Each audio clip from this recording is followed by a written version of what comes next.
ಆತ್ಮೀಯ ವಿದ್ಯಾರ್ಥಿಗಳೇ, ಇವತ್ತು ಒಂದು ಗಣಿತ ವಿಷಯದಲ್ಲಿ ಪ್ರಮುಖ ಭಾಗವಾಗಿರ್ತಕ್ಕಂಥ ಕ್ಷೇತ್ರಫಲ ಮತ್ತು ಮೇಲ್ಮೈ ವಿಸ್ತೀರ್ಣಗಳಿಗೆ ಹಾಗೂ ಘನಾಕೃತಿಗಳಿಗೆ ಸಂಬಂಧಿಸಿದ ಒಂದು ಸಂಕ್ಷಿಪ್ತ ವಿವರಣೆಯನ್ನು ನಾನು ಕೊಡಲು ಇಚ್ಛಿಸಿದ್ದೇನೆ.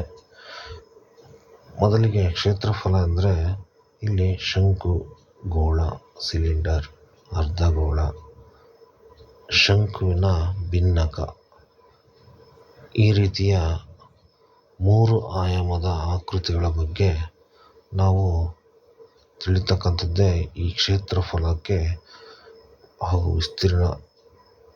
ವಿಸ್ತೀರ್ಣಕ್ಕೆ ಸಂಬಂಧಿಸಿದೆ.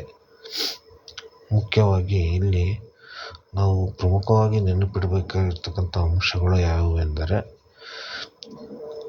ಸಂಬಂಧಿಸಿದ ಆಕೃತಿಗಳಿಗೆ ಸಂಬಂಧಿಸಿದ ಮೇಲ್ಮೈ ವಿಸ್ತೀರ್ಣ, ಪೂರ್ಣ ಮೇಲ್ಮೈ ವಿಸ್ತೀರ್ಣ,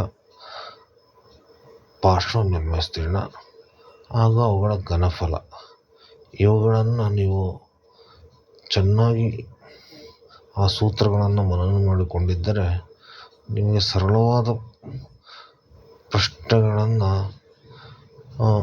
ಅತಿ ಕ್ಲಿಷ್ಟಕರವಾದ ಸಮಸ್ಯೆಗಳನ್ನು ಅಲ್ಲಿ ಕೊಟ್ಟಿರ್ತಕ್ಕಂಥ ಸಮಸ್ಯೆಯಲ್ಲಿ ನೀಡಿರ್ತಕ್ಕಂಥ ದತ್ತಾಂಶಗಳನ್ನು ಆಧರಿಸಿ, ಉದಾಹರಣೆ ತ್ರಿಜ್ಯ ಅಂದರೆ 6 ಬೆಲೆ ಬರ್ಕೋಬೇಕು, ಪೈ ಬೆಲೆ 22/7, ಹೆಚ್ ಅಂದರೆ ಎತ್ತರ, ಎಲ್ ಅಂದರೆ ಓರೆ ಎತ್ತರ, ಇದು ಶಂಕುವಿನಲ್ಲಿ ಬರ್ತಕ್ಕಂಥ ಒಂದು ಎಲ್ ಸಂಕೇತ.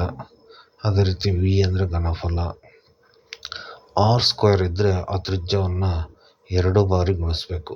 ಉದಾಹರಣೆ ತ್ರಿಜ್ಯ 3 ಸೆಂಟಿಮೀಟರ್ ಅಂತ ಕೊಟ್ಟಿದ್ದರೆ 3 × 3. ಪೈ ಬೆಲೆ ಯಾವಾಗಲೂ ಸ್ಥಿರವಾಗಿರುತ್ತೆ, ಅದರ ಬೆಲೆ 22/7. ಅದೇ ರೀತಿ ಎತ್ತರ ಕೊಟ್ಟರೆ ಎತ್ತರ, ಅಲ್ಲಿ ಎಲ್ಲ ಅಂಶಗಳನ್ನು ಗುಣಿಸಿದಾಗ ನಮಗೆ ಬರ್ತಕ್ಕಂಥದ್ದೇ ಕ್ಷೇತ್ರಫಲ ಇರುತ್ತೆ. ಘನಫಲದಲ್ಲೂ ಅಷ್ಟೇ ಸೇಮ್ ಇರುತ್ತೆ, ವಿಸ್ತೀರ್ಣದ ಸೂತ್ರ ಮಾತ್ರ ಬೇರೆ ಆಗಿರುತ್ತೆ.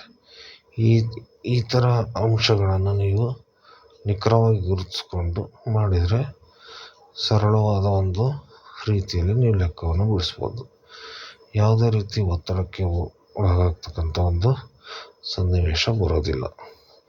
Thank you friends. Thank you ವಿದ್ಯಾರ್ಥಿಗಳೇ.